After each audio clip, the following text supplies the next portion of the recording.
na maboko komisi moto lokola nyama ka isungi vraiment te parce que bon on a le commandant en place à deux fois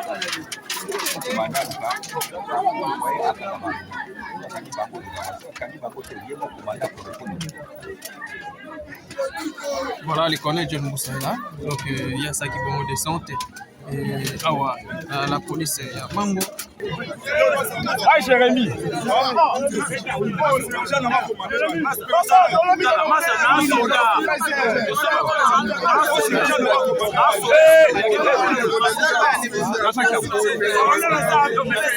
Parce que Ouazali militaire selon les formations de la FARDC a eu aussi un bon bon na poste pour nous reconnaître avant so yango oyo eza biso na biso suka ya makambo elike bandeli mesiko oyo nde tango na biso lelo eza lelo don't have to wait till tomorrow poto kende liboso tia kondima likolo na nyonso po mosika towuti nini te tomoni na le monsieur devait venir chercher son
Il y a cette animation là. Camarade, on a la faire. D'accord.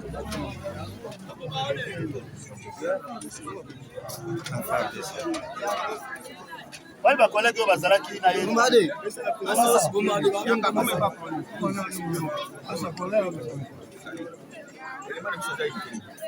Lima na biso aza ya force terrestre état-major général na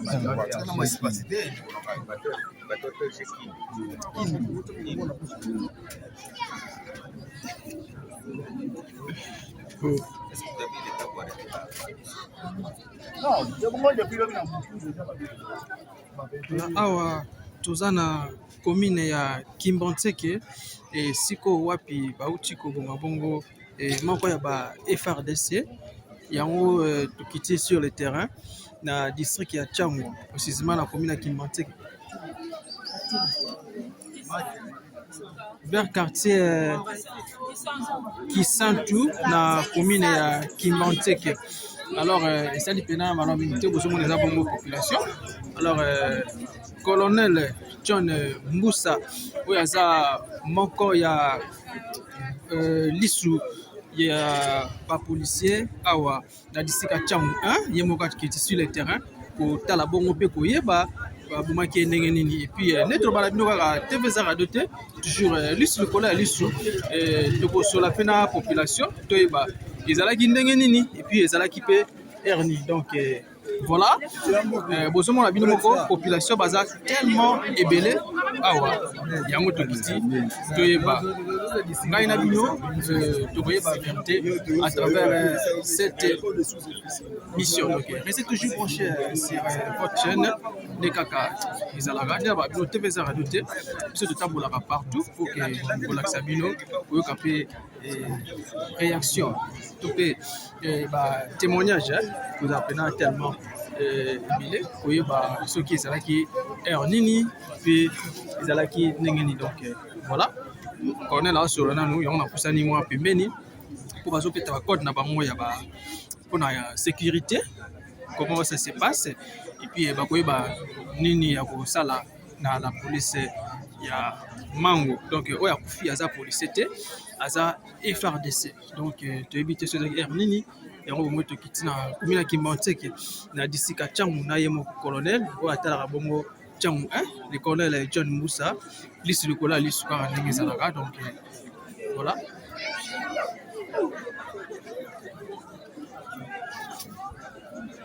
Mbote papa. Mbote. Comment on est papa? Comment on est? C'est Yannick Diamonika. Et vous vendez koto? On a vendu koto te na wuti na ngambu na ye po vu que nazala na te comme le peuple. On a eu mango to ba bengi na tongo. Ndi na kama kina mabili. Ndenge yo parce que yo komi liboso na biso. Et bah témoignage to gozo pena mingi kwa na yo ezaki na ndenge ni. Témoignage ezali ba yebani ça fait déjà 4 jours ba yakila ba ninga na yemo bazali awa. Ko ya ndiko akufi. Ba yebani déjà comme dossier nous allons à la police. C'est là qui va foutre na ye. C'est un témoignage toujours pour la ninga. Ndé ba futi mais il arrivé que commandant moko na kombo ya Richard. Il na sali événement na ko jambonga bombi. Si iko koma na niveau ya ko ana ko beta muninga. Babeti bakosha mungu babeti babeti babeti donc nanga zikudiwa siko bana babeti ba eza ba policier ya wapi ba policier ya mango donc bazaki na ranki na ba bon rancune te eza ndeli kambu ya mbongo na yende kuzo selon information de comment to comment na tongo information to zoki ya babeta ki ezaki ba erne on l'air to koyeba te ba ningane bazali mais biso to yini na tongo to ko ba ningane ne ba pesi biso ba ni normal so rapport information. Maintenant descente ya colonel John Moussa o atala bongo Tchangu et ça lui ndenge ni bon descente ya colonel John Moussa et ça lui c'est nini parce que nazali politique mais na soutenir la police par rapport à événement d'action là vraiment ça lui bien na komi mais le qu'on nous a déployé zali agent de l'ordre pas y ba respect à mon agent de l'ordre il faut pas y ba ya malon parce que ça moko c'est un mboka kubeta pesa mutoliwa o nzamba kana kite en tant que molobi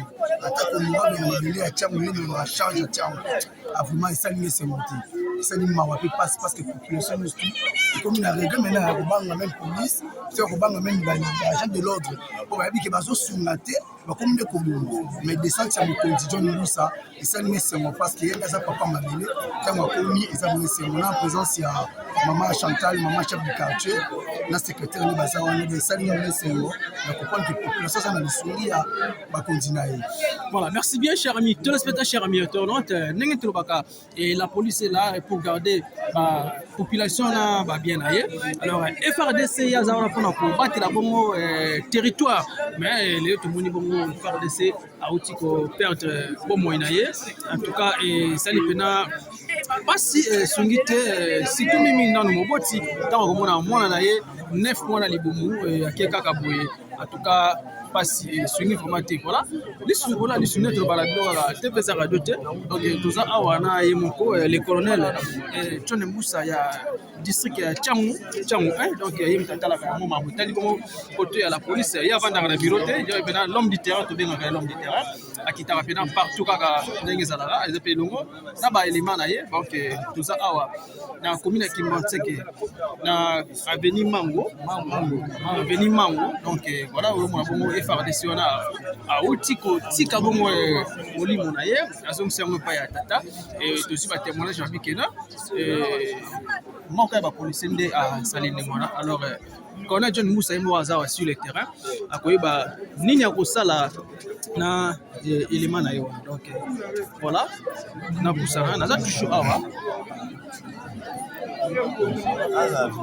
voilà en tout cas et ça lui passe peu mawa et sungité en tout cas population quand même population ce qui makamango ekosuka wapi donc population est là baza pena tellement ébélé population baza wana bozomona bino moko et puis na ba kontipe baza wa na bosola pena mote komana comment on est papa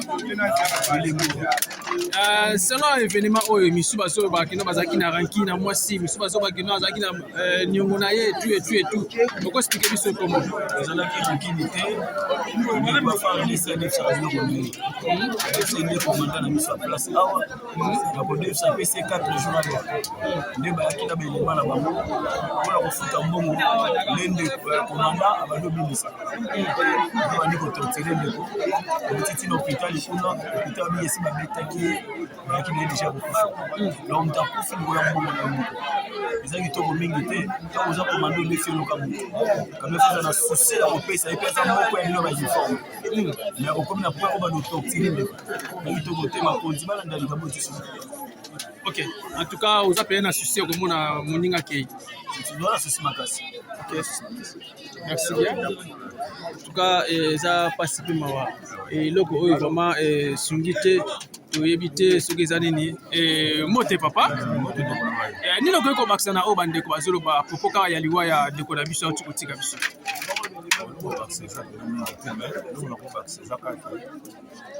soda azalaka moto aza discipline parce que oyo azali militaire selon bainformation za FARDC ayaki kosenga mbongo na ye mbongo na ye bato bazalaki na poste bazo reconnaître yango bazalaki lokola commandant place ezalaki débat te yai petit problème oyo bakoki kosola yango mais tose retrouve na ntango tokuti ndeko aza ase retrouve ebembe cadavre en tout cas eza bacaractère moko malamu parce que nde nayebi bino na mosala bino ya prince bozwi temps donc bacomportement boye eza mpena malamu eza kosalir baréputation ya bamilitaire eza kosalir réputation ya bato oyo basalaka makambo wana te donc esali biso mpasi makasi eza bacomportement ya malamu te akosepela moto akoréclame mbongo na ye ase retrouve na ntongo ebele selon l'information que maintenant ma précision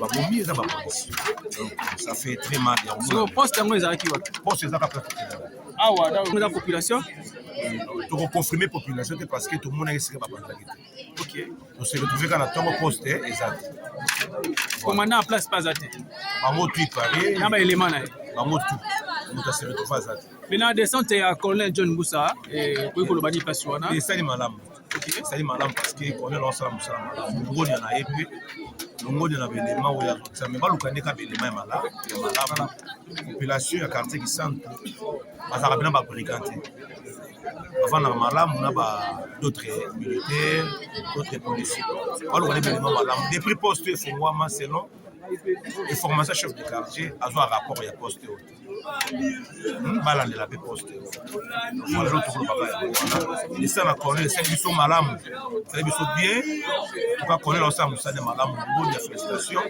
ndenge ye tosepeli vraiment ok matondi mingi mwana mboka merci donc tosengi na qui de droit balandela mpena makambo oyo oza mpena malamu donc restez toujours branché sur votre chaîne. Mote papa, commandant, boni. Malobi yo pena oza mieux placé à expliquer biso évidemment ou bien ndenge lekaki.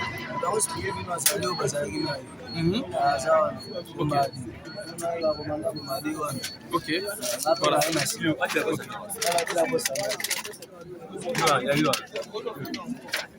Voilà. Voilà.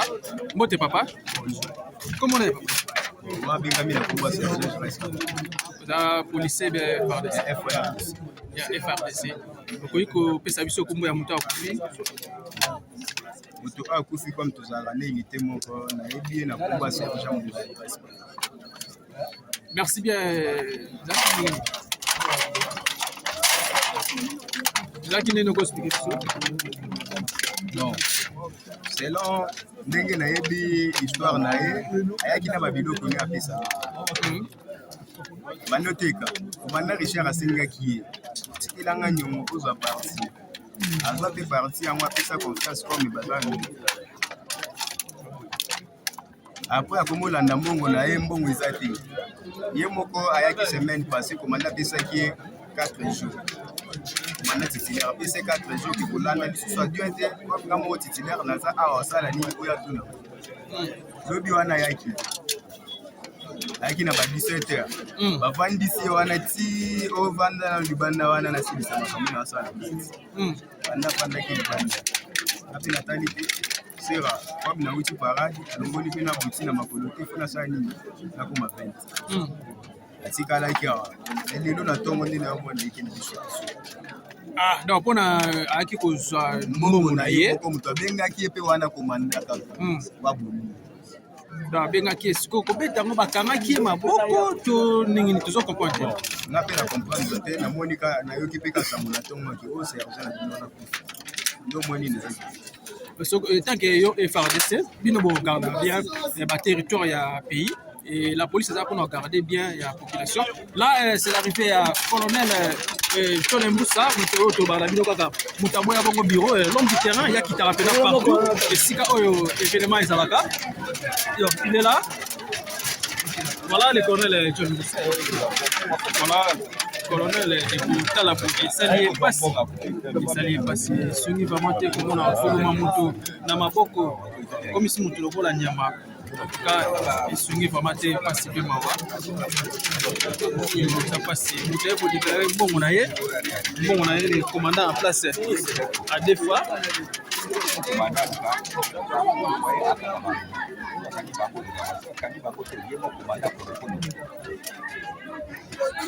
voilà les colonel John Mboussa là donc il y a ça qui vont descendre awa la police ya mango et sika owapi uti bongo kokoma moko ya ba FARDC aye ko senga mbongo na ye commandant à place à defaki et tant aye ko senga mbongo na ye ale komi ya kubeta ti ememi ndeko na liwa en tout cas eloko esungi te esali pena passe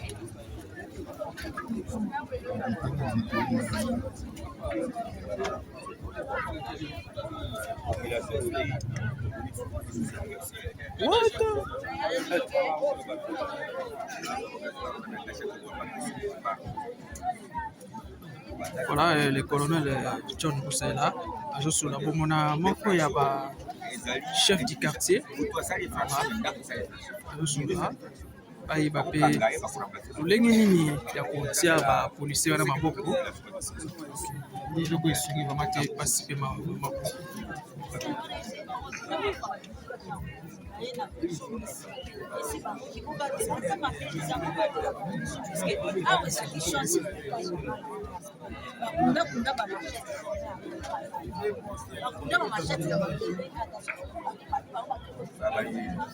Ça c'est vrai.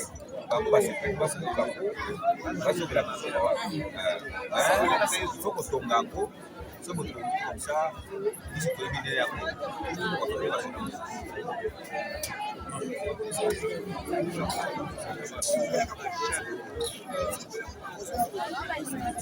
voilà tout ça kaka awa na commune qui monte que na disika changu quartier qui sentu bozomona bino moko selon ndenge population tikolo bape na ba ninga na ye ya ba FARDC et balobi zaki pour mbongo na ye donc voilà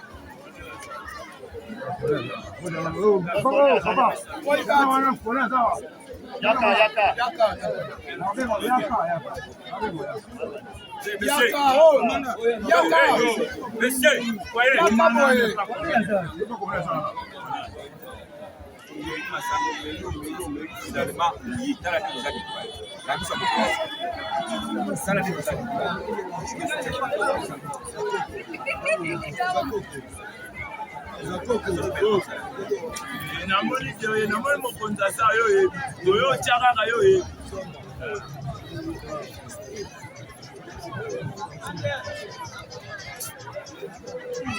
kweli nayebi kutusa yango kutu to babengaka sikoyo na ndeli mabe masase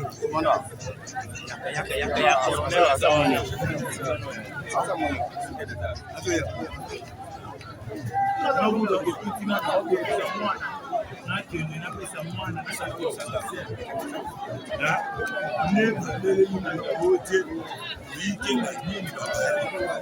Voilà, tout le monde peut au lycée Missus peut salir descente, quitter parce que t'as pas tellement épelé. En tout cas, et là c'est le fait passe. Quand on fait le kamuto, il y a pas d'ennemi à kozongisa. Il y a pas d'ennemi à kofuta parce que à Kabela kiote et ça que non, à défi ça que ko défi et puis aza moninga na yo moko ya ba kongomani et puis ko sala na ye mo sala moko ma ke ba unité différent yo za na FRDC et yo za na la police. En tout cas, il y a ça pena malamu mingi te et ko tala ko boma pena parents wa tiki famille na ye batikali tant super niveau tanaye yene mutasunga bango mais lelo aza suscité et pona mongo na ye ndenga ko senga mongo lelo azali susu na bisote. En tout cas eloko oyo esali pena pasi puis ba ninga na pe ba FRDC baza awa. En tout cas baso recruter pena makasi esali bango pasi en tout cas eloko oyo esungite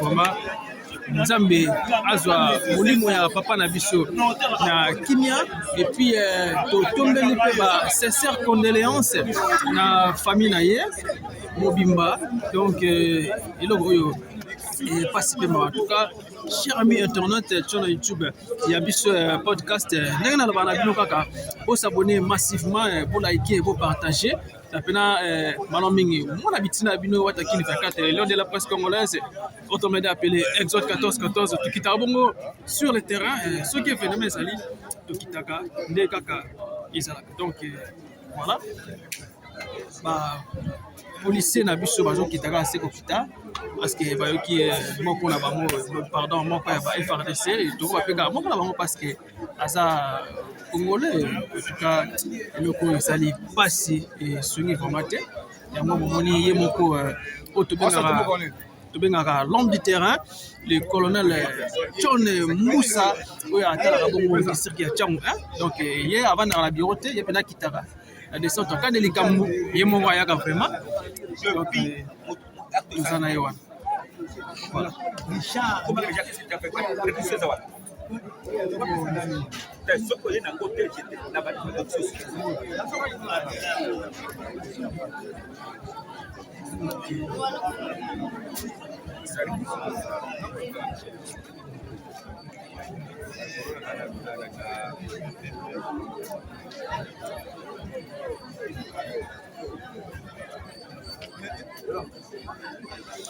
Et le corps vraiment est sunité et ça lui passe. En tout cas, population, et surtout mingi ba boti ba mama ko mwana 9 mwana libumu lelo ba pe ke kaka ba pe ben ce qui va te yango pete bo comme en sécurité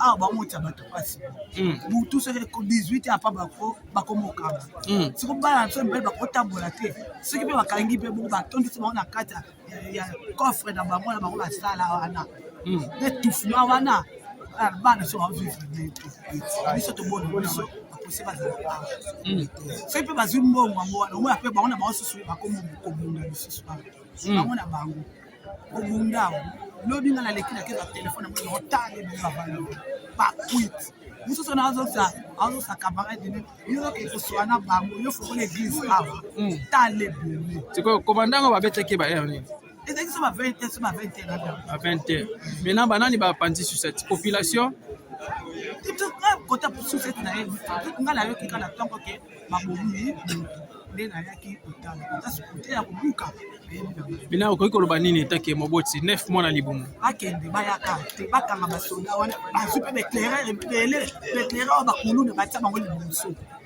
atozo tambola ka bo problème te ba blati bango ba dernièrement ba to kokanga ma misana papa la ba to kokanga responsable mo kota papa na mabubu mabona foshi bazuye mbi tout le monde bango bo mususu na vie pas dans la cicatrice azu arba te kaka beta so arba bati baye na papa bato na mbongo emona baokende mena bagenge ande kobona so susi bafandi ka eta biso ya bango handi. Merci beaucoup, cher ami téléspectateur. Nerbem Nokaka, Tozala district à Tchangou, précisément, la commune à Kimanteke, Siraveni Mango. En tout cas, Boki Bongo Mela, la population, Bazo Bakina, Batsa Suscité, côté la personne, Batsa Suscité, comment sur la insécurité, comment sur l'insécurité. Et Yango Bomoni, décision, on a Yemoko numéro 1. Il y a district à Tchangou 1, lui il s'appelle le colonel John Mboussa, l'homme du terrain. Il y a qui tarapena partout, donc il y a cas de l'Ikamoupa. Bon, mon aïe, Zalawana, vraiment. En tout cas, descente et ça, les populations, c'est Peli Makassi, comme on a bon le colonel John Mboussa, et puis tout le monde peut manquer à chef du quartier à Zahawa, tout sur la penaille, expliquer Bichot, sur cette Oyo, Banakan, et Zutan, tout le monde, voilà.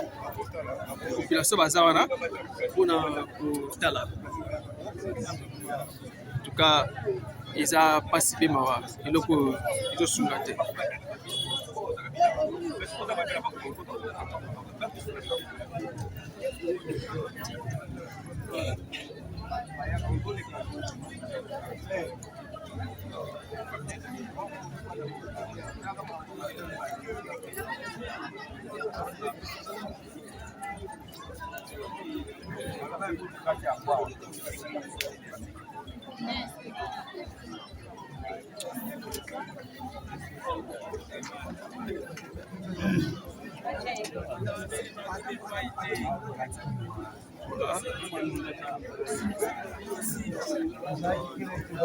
Bote maman. Comment est maman? Pardon? Pikakasu Chantal. Tout le monde mingi pene ya colonel. Vous en avez quoi expliquer biso? Ok, merci beaucoup. Maintenant, peut-être sinon lisolo événement est qui n'engeni. Bon, événement est très là pour les capsules. Ça les c'est à 16h. Ok. À 16h pour qu'il y ait des cas na bongo ba bengi ba sur cette semaine on débat bomi soda FRDC. Maintenant sur cette oyo tant on va poser qui yango yeba ki ozako courante. Sur cette on a qui yango et sur la théorie kaka civil même ba éclaireur à moment policier bana ba panzer. Et sur station na ba chauffeur na policier yango. La police puis c'est sous ça parce que l'insécurité exemple ça m'a cassé la proximité ça non le temps que va proximité comme en photo déjà m'a baissé la casse on a tout qui souci pour protéger la population on a tout qui souci mais belement biso to chaka kaka bango na likolo ba tcha bango nyonso bayaka awa bazalaka enregistre bana biso balingako tozalaka oyo ayaki ya sika oyo toyebi toenregistraki ye te toyebi mpe ye te mpe oyo ayaka mpe awa 2 fois kotuna koluka ye me nazwa ye te amona ye te 2 fois mokolo natika maloba aya na liloba aya te ti lelo po enregistre akimaka amonana te akimaka te me amonana te c'est comme ça tout oyo nde Maintenant, banani bapanzi yango population. Bapanzi on attend lelo. OK. Concerne yako kopesa ba policier basala ba caractère ndenge wana taki mama. Vraiment eza pasi mingi puisque population police eza proche à population. Apesa ki po ba sécuriser. Voilà, bon tenir biso sécurité donc tout ça na balabala. Voilà.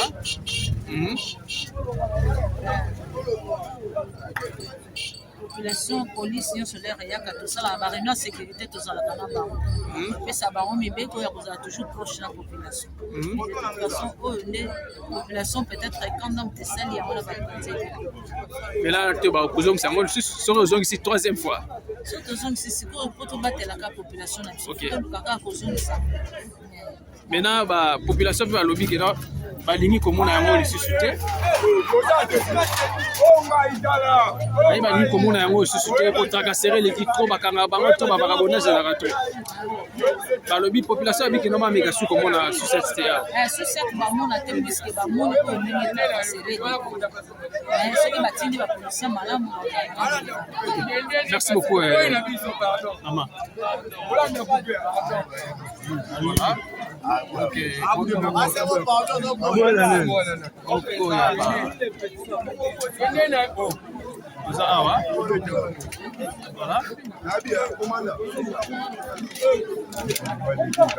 Celui-là, colonel John Moussa.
Ah, Jérémy.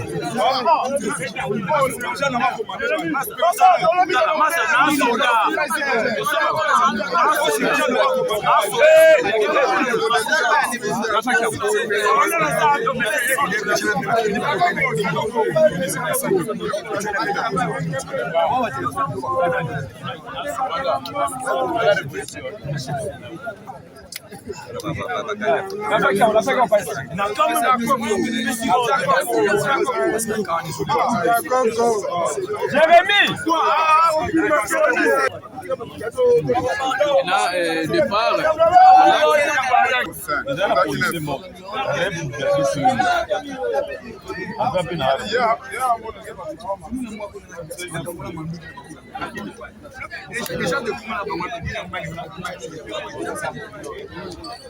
Voilà.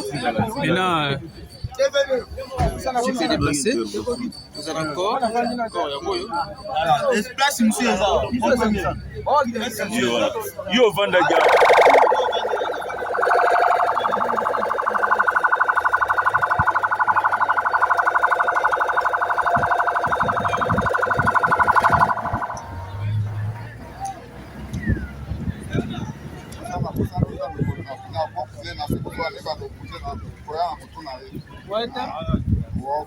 Attends, ok.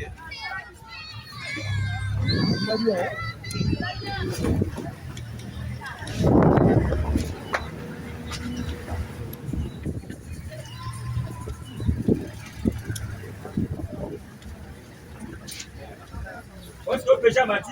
Oui, on connaît.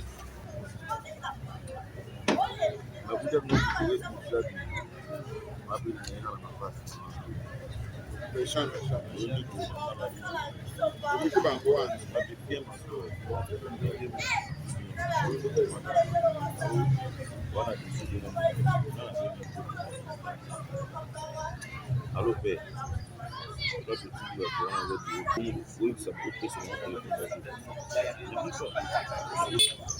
Parmi l'eau, on a tant de choses à la mort.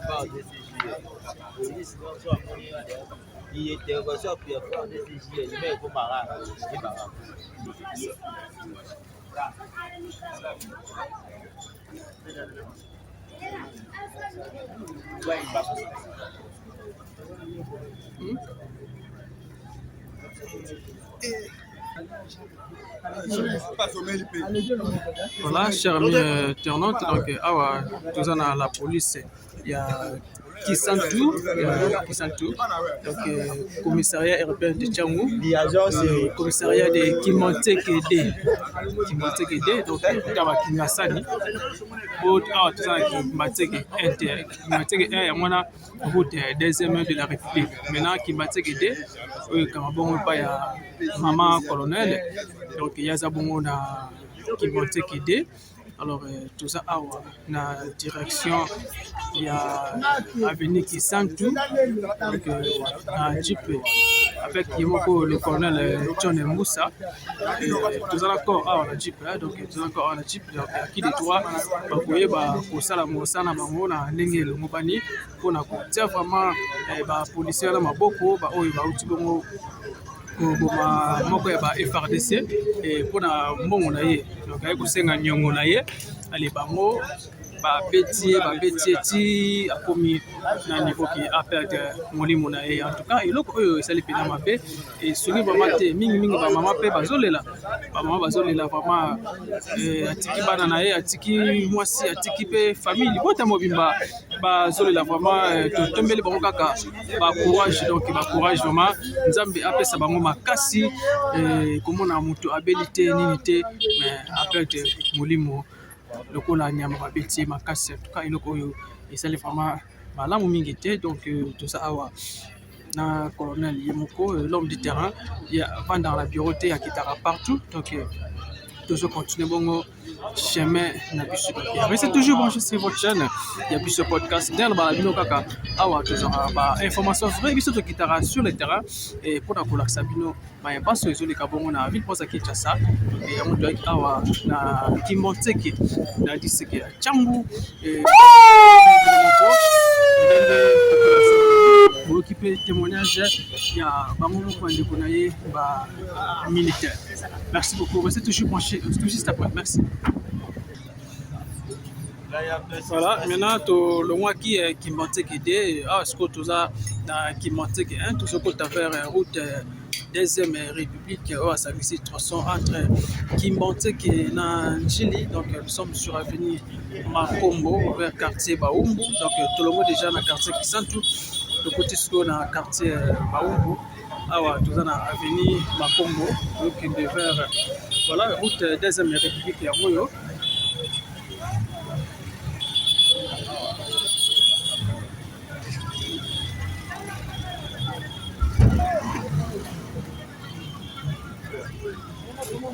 Nous sommes sur la route deuxième République où là on a besoin de cimetière,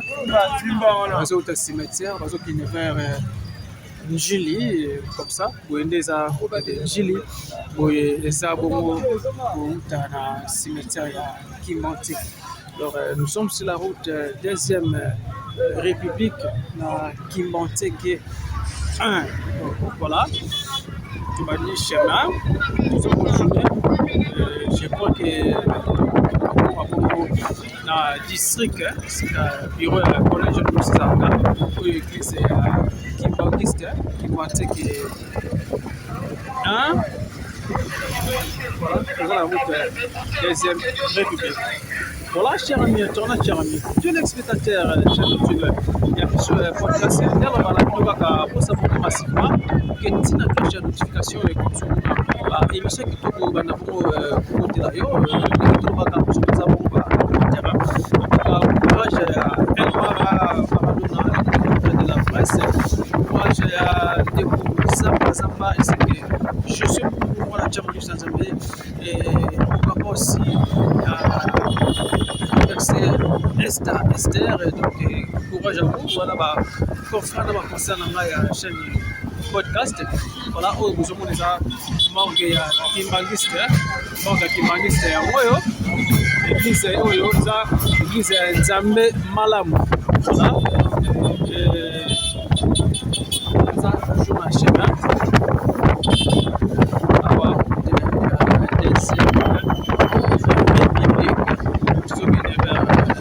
Sainte-Thérèse,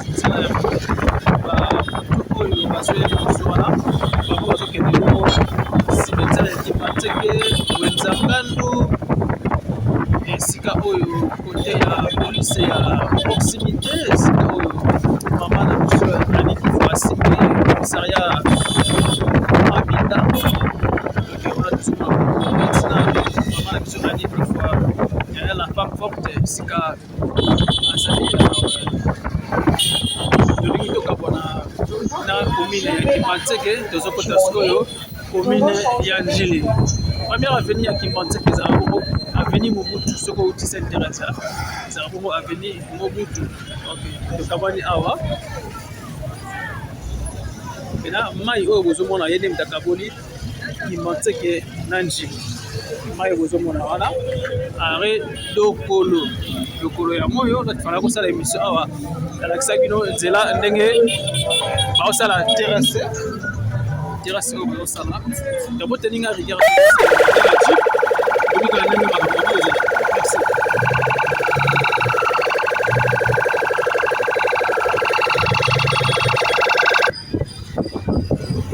Là bozomona bientôt tozokoma arrêt lufimi tozokoma bongo arrêt de la foi.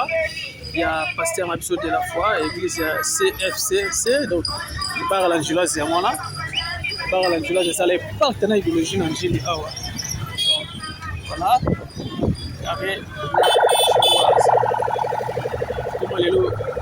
l'arrêt de la foi, il y a pasteur Mabiso de la foi, arrêt de la foi. Donc, bon, mais ça là, tout ça, on a dit, puis on a ça, le mouvement. Voilà, l'église est pasteur de la foi, l'église est à moi là. Nous sommes toujours continuer le chemin. Là, toujours comme arrêt le Fimi, arrêt Pemi, arrêt Tito comme à la Sainte-Thérèse. Nous avons qui maintenant nous avons la commune et Angile. Voilà. Voilà, tu commune arrêt armé. Arrêt armé. Qui se sont comme arrêt comme papa commanda. Arrêt comme ça va même les kitoko personnel d'abord au Tikabiso. La école PC pour armée de Sali. Toujours la route des République. On a des connexions. On va dire que ça a terrassé au reste de la mission. Pour banda Sainte-Thérèse na Dokolo.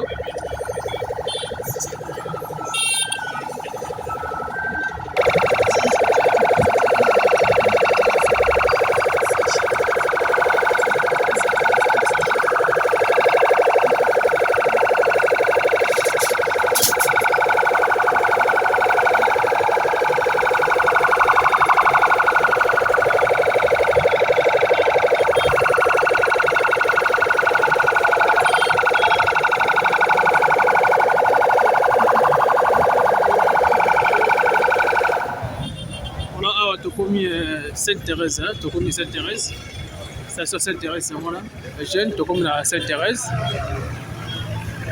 voilà, tu as progressé caca. Ah ouais, couloir à Zénith, à Moyo, couloir à Zénith qui est côté quartier 4, quartier 3, voilà. Là, ce que vous voyez là, c'est complexe scolaire Elika eza parmi école minene awa na commune ya Njili tout autant ba bosomi ba lycée Saint-Germain et Elika pe tout autant voilà. Là c'est paroisse Sainte-Thérèse. église catholique Sainte-Thérèse.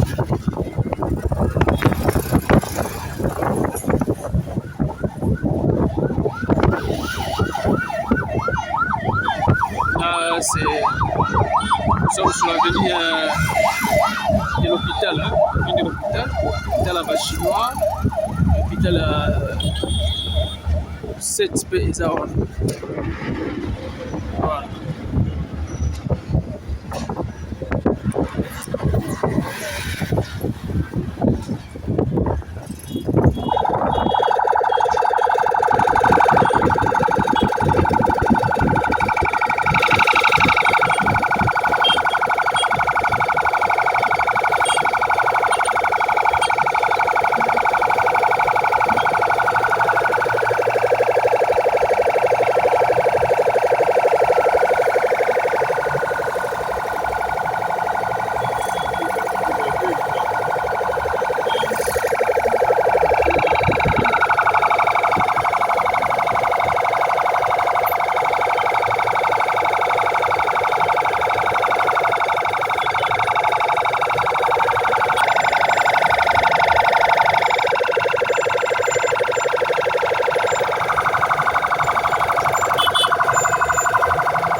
awa tosala entrée na hôpital ya bachinois kotika corps ya ndeko na biso awa na morgue ya bachinois falaki akende district mais eke district eyembana mo awa na morgue ya bachinois toyebi te soki ozala awa to na hôpital ya 7 donc voilà tosala bongo entrée na biso na hôpital ya sino congolais oyo tobenga bongo hôpital ya bachinois donc sika ngana bino tozokabwana awa. Nous sommes sur l'avenue de l'hôpital, tous en avenue de l'hôpital, la 47, et bon, on a une salle de émission na avenue na Boutou. Ndenge ba lumière, hein, des ba lumière et zo là. Donc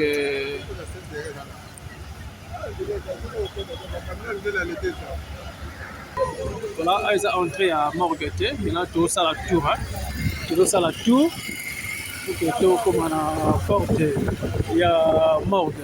Donc voilà, nous sommes sur l'avenue de l'hôpital on a Julie quartier 7. Donc là c'est là qui vient.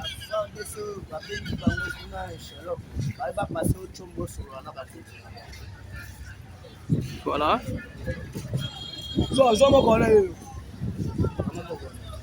Tu veux qu'il ne fait un morgue.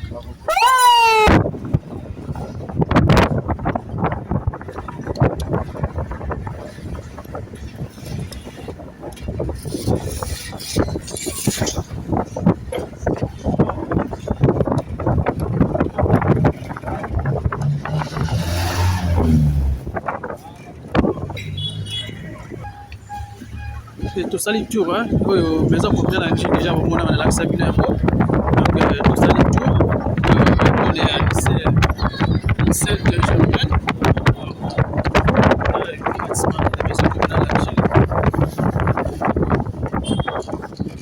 Donc aussi pouvoir louer.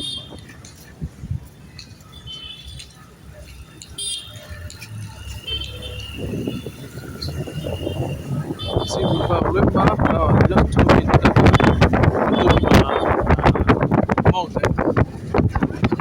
il y a pas chinois. Pour le lycée Saint-Germain.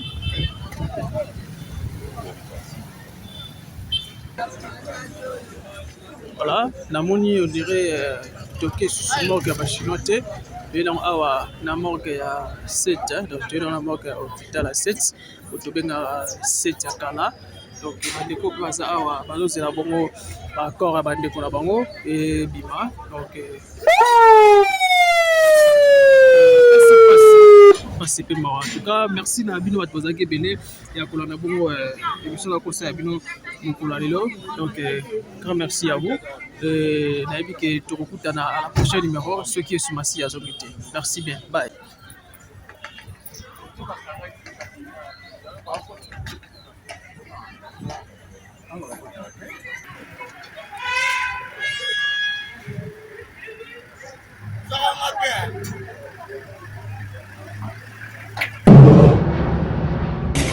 Ya biso yango yo oyo eza biso na biso suka ya makambo eleki bandeli mesikoyo nde tango na biso lelo eza lelo don't have to wait till tomorrow po tokende liboso tia kondima likolo na nyonso po mosika towuti nini te tomoni na nyonso tosali mekoli forever grateful I'm counting my blessing ba wetu wa begin cause eleki mingi likolo na se kolekaba ute bandeli si tobengama balongi always give thanks for the life I'm living the coming is like I'm watching a movie soki nakanisi bolamu na yo elekelaka ngai osali ya kokamo inga kolo